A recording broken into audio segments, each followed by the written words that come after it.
Hello everybody. आज हम issue and analysis के टॉपिक में करेंगे एक नया टॉपिक, डिज़र्टिफिकेशन। मेरा नाम मनिंदर है। अगर मैं बात करूं इस पूरे टॉपिक के बारे में, तो ये इशू एंड एनालिसिस का टॉपिक आपको आपके यूपीएससी के मेंस और other state civil services exam में काफ़ी हेल्प करेगा। तो without wasting any more time हम स्टार्ट करते हैं with the today's topic of डिज़र्टिफिकेशन।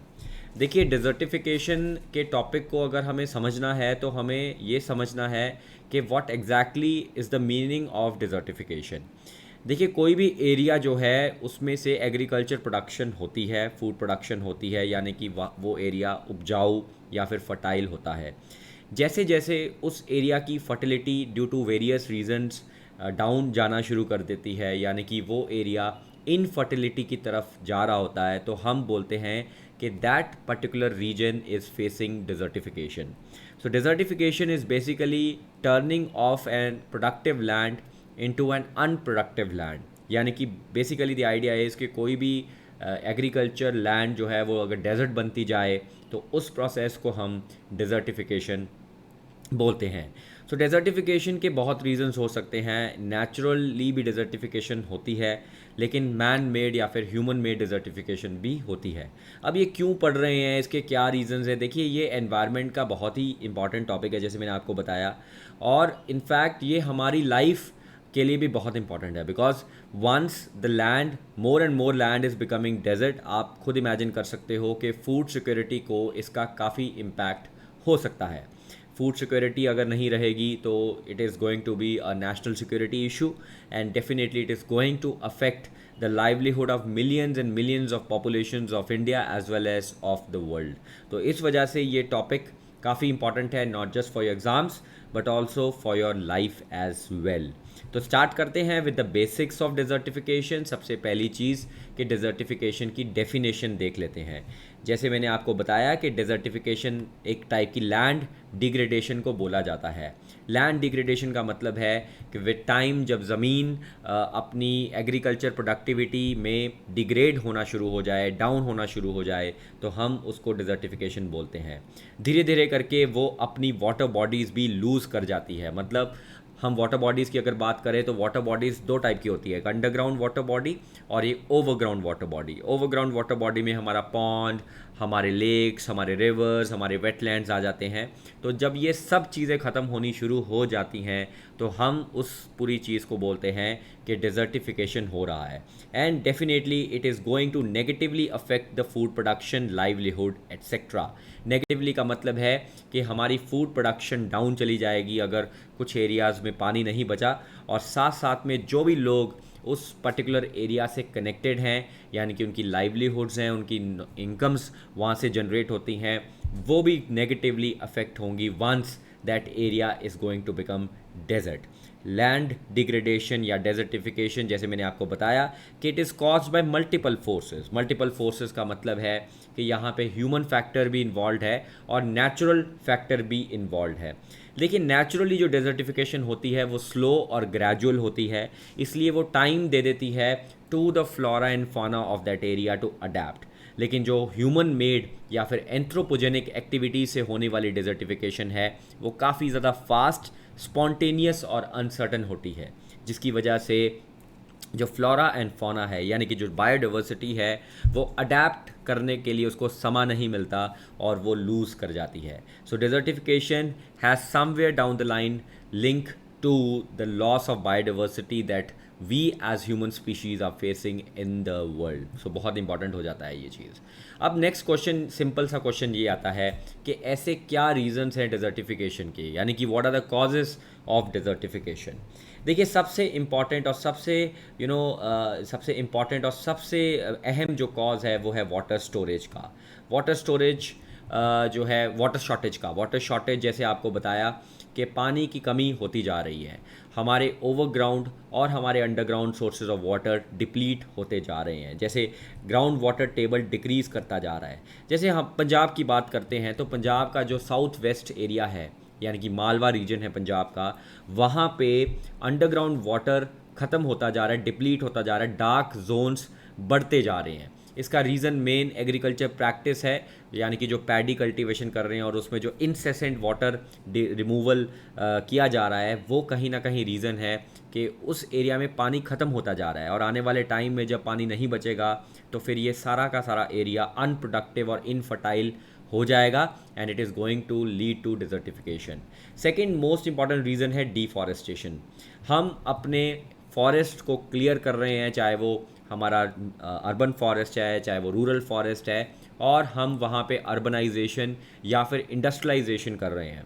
Because हमारे फॉरेस्ट लूज़ करते जा रहे हैं, हमारे फॉरेस्ट ख़त्म होते जा रहे हैं, तो उससे क्या हो रहा है कि जो अंडरग्राउंड वाटर का रिचार्ज हो रहा है या फिर माइक्रो क्लाइमेट है वो जो है डैमेज हो रहा है, जिसकी वजह से वो ज़मीन जो है वो ज़मीन एरिड होती जा रही है, अनप्रोडक्टिव होती जा रही है और डेफिनेटली डेजर्ट बनती जा रही है। Over grazing is also leading to desertification. जब आपके जो कैटल है वो जब ज़्यादा ग्रेज कर जाती है, ज़्यादा खा जाती है जितना उसको नहीं करना चाहिए, या फिर हमारी ओवरऑल मिल्क प्रोडक्शन के लिए हमने नंबर ऑफ़ कैटल्स को इंक्रीज़ कर दिया है इंडिया में, तो वो भी कहीं ना कहीं डिजर्टिफिकेशन को लीड कर रही है। अब जैसे आपको पता है कि क्लाइमेट चेंज हो रहा है और हम वार्मिंग या ग्लोबल वार्मिंग की तरफ जा रहे हैं, तो उससे हो क्या रहा है कि ड्राइनेस बढ़ रही है, और ड्राइनेस की वजह से भी डिजर्टिफिकेशन के जो चांसेस हैं वो बढ़ जाते हैं। सैलिनाइजेशन, आपने ये ज़रूर देखा होगा कि पानी में सॉल्ट बढ़ता जा रहा है, वाटर सॉल्टी होता जा रहा है, और सैलिनाइजेशन से क्या होता है कि एक लेयर ऑफ सॉल्ट बन जाती है ज़मीन के ऊपर, जिससे पेनिट्रेशन पानी की ख़त्म हो जाती है। जब वाटर पेनिट्रेशन ख़त्म हो जाएगी तो अगेन ग्राउंड वाटर रिचार्ज नहीं होगा, और अगर ग्राउंड वाटर रिचार्ज नहीं होगा तो फिर जब ज़रूरत पड़ेगी पानी की वो पानी नहीं मिलेगा, तो वो एरिया डेजर्ट बन जाएगा। विंड इरोजन, जैसे आपको पता है कि काफ़ी जगह पे विंड जो है वो ऊपर सॉइल की जो टॉप लेयर है उसको लेके चली जाती है। जैसे ही उस सॉइल को टॉप लेयर को ऊपर लेके चली जाती है तो हम उस फिनोमेना को सॉइल इरोजन बोलते हैं। जो top layer of the soil होती है वो सबसे ज़्यादा फर्टाइल होती है, वहाँ पे सबसे ज़्यादा मिनरल्स होते हैं, और जब सबसे ज़्यादा fertile layer of the soil वहाँ से चली जाएगी तो वो सारा का सारा एरिया डेजर्ट में कन्वर्ट हो जाएगा। तो ये सारे कुछ इम्पॉर्टेंट कॉजेज़ हैं डिज़र्टिफिकेशन के, जो कहीं ना कहीं ये पूरा फिनोमेना डिज़र्टिफिकेशन का जो है वो कॉज कर रहे हैं। तो चलिए हम आगे चलते हैं। Let us see impact of desertification के क्या क्या ऐसे ही डिज़र्टिफिकेशन के इम्पैक्ट्स हैं जो हो सकते हैं, why it's a very dangerous phenomena. देखिए, desertification is a very major threat to agriculture productivity. जैसे मैंने आपको बहुत बारी अब रिपीट कर ही दिया है कि हमारी जो एग्रीकल्चर प्रोडक्टिविटी है वो बहुत ही बुरे तरीके से इम्पैक्टफुल होगी। जैसे अगर हम पिछले कुछ सालों में अगर हम देखें तो हमारी फूड प्रोडक्शन जो है वो स्टेबल होती जा रही है, वो जो है वो सैचुरेशन पॉइंट पे पहुंच रही है। और फूड प्रोडक्शन अगर हमारी डिक्लाइन होनी शुरू हो गई, ऑन द अदर हैंड हमारी पॉपुलेशन इंक्रीज़ होनी शुरू हो गई, तो things can get pretty bad for the country. Economic impact की अगर मैं बात करूं, जैसे मैंने आपको बताया कि एग्रीकल्चर प्रोडक्टिविटी जब डाउन जाएगी तो that is going to affect the livelihood of major population, specially the ones who are connected with the primary sector. Primary sector का मतलब है कि एग्रीकल्चर एंड अलाइड एक्टिविटीज़ से कनेक्टेड लोग ये सबसे पहले ये जो है लूज़ करेंगे। और आपको मैं बताना चाहूँ तो 60% of India's population is dependent on the live on the these things. तो ये एक बहुत ही डेंजरस चीज़ है कि हम 60% ऑफ द पॉपुलेशन के साथ एक बहुत ही बड़ा जो है डैमेज कर रहे हैं। Climate change is definitely going to go up, क्योंकि देखिए अगर लैंड डिग्रेडेड नहीं है, अगर फर्टाइल है, तो वो कार्बन डाइऑक्साइड को एब्जॉर्ब कर लेती है, वो एक बहुत ही अच्छा सिंक बनती है कार्बन डाइऑक्साइड को एब्जॉर्ब करने का। लेकिन जब लैंड डिग्रेड हो जाती है तो वो डिग्रेडेड लैंड भी अपनी कैपेसिटी लूज़ कर जाती है on absorption of the carbon dioxide and other greenhouse gases. So ये ऐसे कह सकते हैं कि डिजर्टिफिकेशन क्लाइमेट चेंज को लीड करता है और climate change in return desertification को लीड करता है, तो दोनों एक दूसरे को फ्यूल देते हैं। तो ये बड़ा डेंजरस है अगर ऐसा चलता रहा तो। वाटर स्कार्सिटी हो जाएगी, पानी ख़त्म हो जाएगा, और पानी अगर ख़त्म हो जाएगा तो आपको पता आपको मालूम है कि अगर वाटर स्कार्सिटी बढ़ जाती है तो उससे वॉर्स हो सकती हैं, वर्ल्ड वॉर 3 कुछ लोग बोलते हैं कि पानी के ऊपर होगी, तो ऐसी कंडीशंस डेवलप हो जाती हैं। और ह्यूमन हेल्थ पे तो डेफिनेटली इम्पैक्ट होगा ही। जब पानी और फूड सप्लाई ख़त्म हो जाएगा तो माल न्यूट्रिशन बढ़ जाएगी, एंड क्लीन वाटर नहीं मिलेगा तो वो सारे वाटर बॉर्न डिजीज़ेस ये सारी शुरू हो जाएंगी, तो that is also going to affect us in the long run. तो ग्लोबल सिनारियो की अगर मैं बात करूँ तो कुछ ऐसे रीजन्स हैं दुनिया के अंदर आइडेंटिफाई किए गए हैं जहाँ पे डिज़र्टिफिकेशन बहुत ही हाई लेवल पे बढ़ती जा रही है। जैसे अगर एक रीजन है जो साहेल रीजन है नॉर्थ अफ्रीका के अंदर।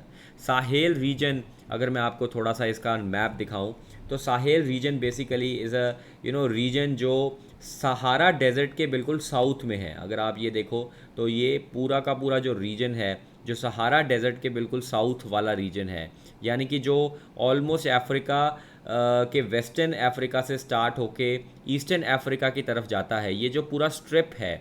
और अगर स्ट्रिप की बात करें तो मॉरिशियाना, माली, नाइजर, चाड, सूडान, एरिट्रिया, ये कुछ ऐसी कंट्रीज़ हैं जो इस रीजन में लाई करती हैं।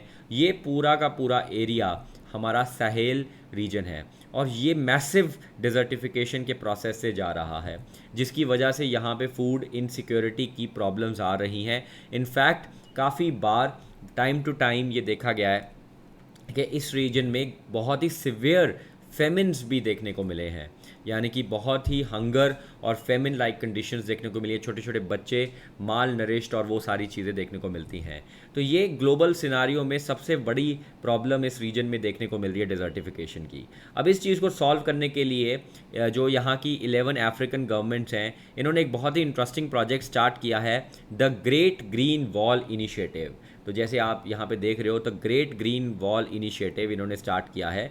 तो बेसिकली ये क्या कर रहे हैं, ये यहाँ से ग्रीन वॉल क्रिएट कर रहे हैं। यानी कि मतलब ग्रीन वॉल का बेसिकली मतलब जैसे आपको पता है कि चाइना में ग्रेट वॉल क्रिएट की थी back in the first AD, तो वैसी ही एक वॉल यहाँ पे भी क्रिएट करेंगे। लेकिन इंटरेस्टिंगली ये जो वॉल होगी ये पेड़ों की वॉल होगी, यानी कि ट्रीज़ और ट्रीज़ ही यहाँ पे पूरे ग्रो किए जाएंगे और इससे पूरा का पूरा ये स्ट्रिप जो है ये ग्रीन कर दिया जाएगा। And I think that is going to help lot of people, that is going to help the livelihood, that is going to help the greenery part। तो ये एक अच्छा इनिशिएटिव है जो यहाँ पे किया जा रहा है। So I think that is a very good initiative.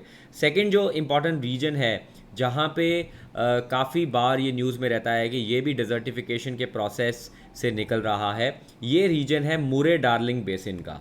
मुरे डार्लिंग बेसिन ये ऑस्ट्रेलिया की साउथ ईस्ट के अंदर यहाँ पे दो रिवर्स जाते हैं, मुरे और डार्लिंग। उसके बीच का जो बेसिन रिवर है उसको ये मुरे डार्लिंग बेसिन बोलते हैं। और यहाँ पे भी मैसिव ड्रॉट्स देखने को मिल रहे हैं बैक इन द टाइम। तो अगर हम देखें 1996 से 2012 तक काफ़ी ज़्यादा यहाँ पे ड्रॉट एरिया जो है वो देखने को मिला। और आप देखो कि इस पूरे टाइम को बिग ड्राई टाइम भी बोलते थे ये। तो मैं जैसे बता रहा हूँ, जैसे साहेल रीजन था जहाँ पे ये सहारा डेजर्ट के बिल्कुल नीचे वाला जो रीजन है वहाँ पे काफ़ी ज़्यादा डेजर्टिफिकेशन देखने को मिल रहा है, वैसे ही अगर हम देखें मुरे डार्लिंग बेसिन में भी काफ़ी ज़्यादा डेजर्टिफिकेशन देखने को मिल रहा है, जिसकी वजह से उसको बिग ड्राई भी बोला गया है। Conditions in India is also not that good. हमारे भारत में इसरो, आपने सुना होगा इसरो के बारे में, जो हमारी स्पेस रिसर्च ऑर्गेनाइजेशन है, उन्होंने एक प्रोजेक्ट किया है लैंड डिग्रेडेशन एटलस का प्रोजेक्ट। लैंड डिग्रेडेशन एटलस में ये उन्होंने अपनी रिमोट सेंसिंग सैटेलाइट्स को यूज़ करके टाइम टू टाइम ये देखने की कोशिश की है कि भारत में ऐसे कौन से एरियाज़ हैं जहाँ पे डेजर्टिफिकेशन का फिनोमेना देखने को मिल रहा है, बढ़ रहा है। तो अगर आप इस मैप के ऊपर देखें तो आपको काफ़ी इंटरेस्टिंग ऑब्जर्वेशंस देखने को मिलेंगी। तो जैसे ये 2003 और 5 का मैप है और ये जो मैप है 2011-13 का मैप है। तो अगर हम 2003, 5 और 11-13 के मैप में देखें तो डेजर्ट्स की जो क्वांटिटी है या डेजर्टिफिकेशन के अंदर आने वाला जो एरिया है वो इंक्रीज़ होता जा रहा है। फॉर इंस्टेंस अगर आप जम्मू कश्मीर को ही देख लें तो जम्मू कश्मीर के ये एरिया में डेजर्ट और 2013 और 14 में अगर ब्लैक स्पॉट्स देखें तो वो बढ़ रहे हैं।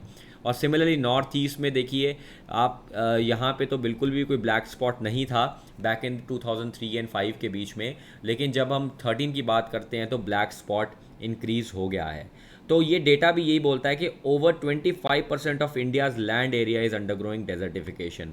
तो आप ये देखो कि 1/4 ऑफ इंडिया डेजर्टिफिकेशन के प्रोसेस से जा रहा है, और 30 स्टेट्स में 26 स्टेट्स तो ऐसी हैं जिन्होंने रिकॉर्ड करा है कि हमारी डेजर्टिफिकेशन का एरिया जो है वो बढ़ गया है। तो आप खुद इमेजिन कर सकते हैं कि भारत में भी डिज़र्टिफिकेशन बहुत ही एग्रेसिवली बढ़ रहा है। और इनफैक्ट पंजाब और हरियाणा का जो ये एरिया है, जो फूड बास्केट है इंडिया की, जो खाना सप्लाई करता है, ये एरिया तो मेजरली अफेक्टेड है डिज़र्टिफिकेशन से।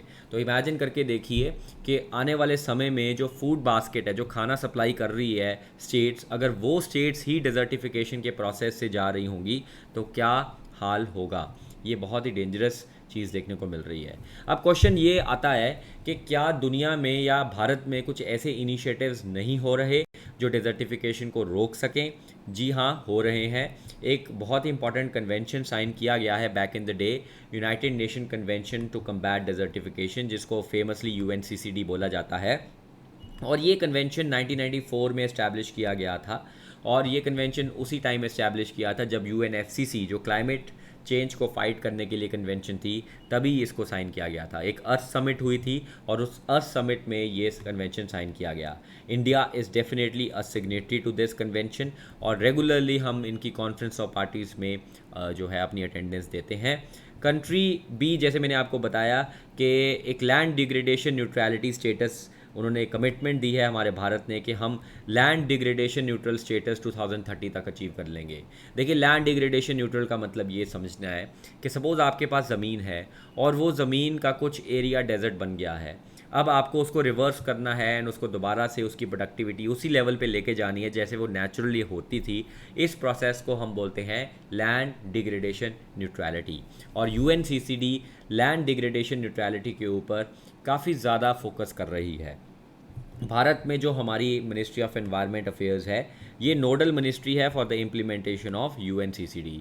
तो मतलब यही और वो ऑर्गेनाइजेशन है, यही हमारी मिनिस्ट्री है जो यूएनसीसीडी की जो भी कमिटमेंट्स होती हैं वो इम्प्लीमेंट करते हैं। ये हमारे भारत में भी कुछ इंडियन गवर्नमेंट्स ने स्कीम्स लॉन्च की है डेजर्टिफिकेशन को रोकने के लिए। जैसे भारत में एक बहुत इंटरेस्टिंग प्रोजेक्ट है इंटीग्रेटेड वाटरशेड मैनेजमेंट प्रोजेक्ट, जिसका आजकल नाम नीर आंचल प्रोग्राम रखा गया है। Neer Anchal program World Bank assisted program है, जहाँ पे हम अपने गाँव, हमारे शहरों के अंदर जो वाटरशेड है उसकी मैनेजमेंट की बात करते हैं। थोड़ा सा इसको एक्सप्लेन करूँगा। देखिए, वाटरशेड बेसिकली क्या होता है कि जैसे बारिश का पानी है, अब ये बारिश के पानी को हम सेव भी कर सकते हैं, हम वेस्ट भी कर सकते हैं।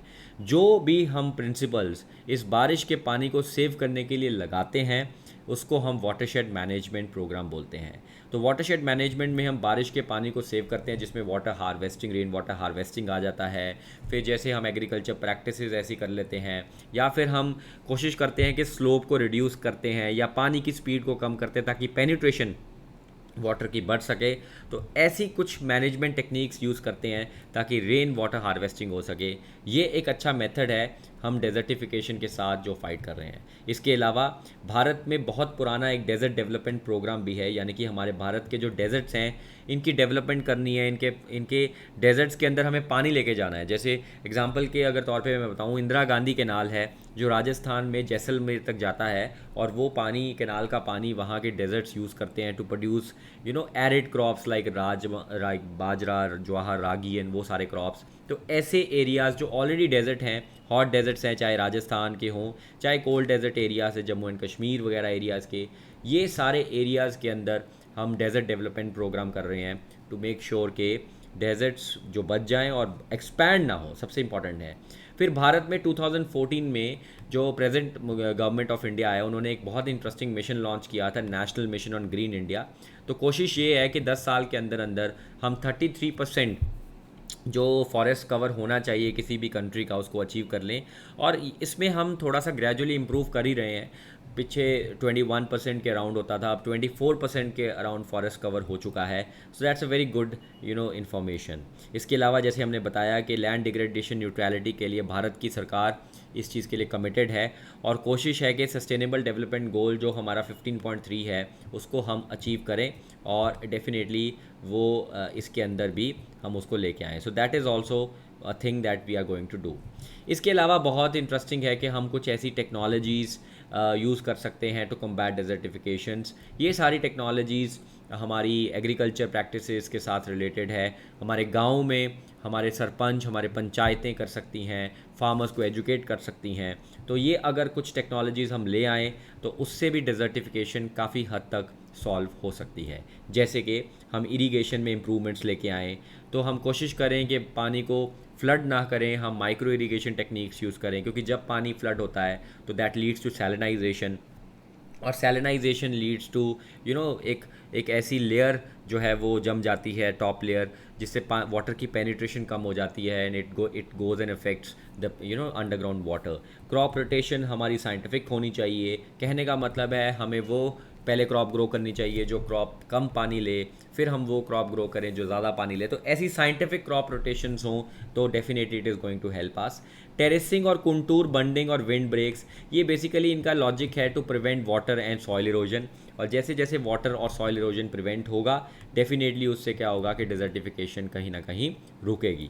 और लास्ट, ड्यून स्टेबलाइजेशन. आपको पता है कि जैसे सैंड ड्यून्स होते हैं जो हमारे क्या नाम है, डेजर्ट्स में देखने को मिलते हैं सैंड ड्यून्स, वो क्या होता है ना, वो एक्सपैंड करते हैं, वो अपनी प्लेस को छोड़ के नए नए एरियाज़ में जाते हैं. तो हमें कोशिश करनी है कि हम डेजर्ट्स के अंदर ऐसे जैसे ग्रेट ग्रीन वॉल वो बना रहे हैं वैसे ही हम ग्रीन वॉल लगाएं, हम ऐसी चीज़ें करें जिससे सैंड ड्यून्स जो है वो अपने एरिया से दूसरे एरियाज़ में ना पहुंच सकें.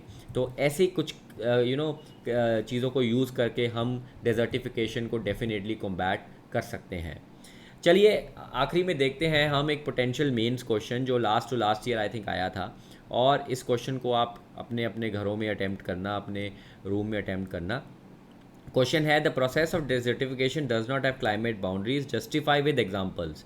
तो क्वेश्चन बहुत सिंपल है कि डेजर्टिफिकेशन का जो प्रोसेस है वो क्लाइमेट बाउंड्रीज़ को does not have climatic boundaries, मतलब उनका कोई क्लाइमेट बाउंड्री नहीं है. अगर डेजर्टिफिकेशन एक बारी होने लग गया तो वो बढ़ता जाएगा, एक्सपैंड होता जाएगा. इसको एग्जांपल्स के तौर पे जस्टिफाई करो. तो इसमें आप सहेल बेसिन को ले सकते हो, आप पंजाब हरियाणा वाले बेसिन को ले सकते हो, और डेफिनेटली आप मूरे डार्लिंग बेसिन या चाइना में भी डेजर्टिफिकेशन जो बढ़ रहा है उसके एग्जांपल्स के बेसिस के ऊपर आप इसको एक्सप्लेन कर सकते हो. ये GS1 में आया था. तो आई होप आपको आज का सेशन अच्छा लगा हो. अगर आपको अच्छा लगा है सेशन तो प्लीज़ चैनल को लाइक, शेयर और सब्सक्राइब ज़रूर करिएगा. Thank you everybody. Take care. Happy studying. Thank you.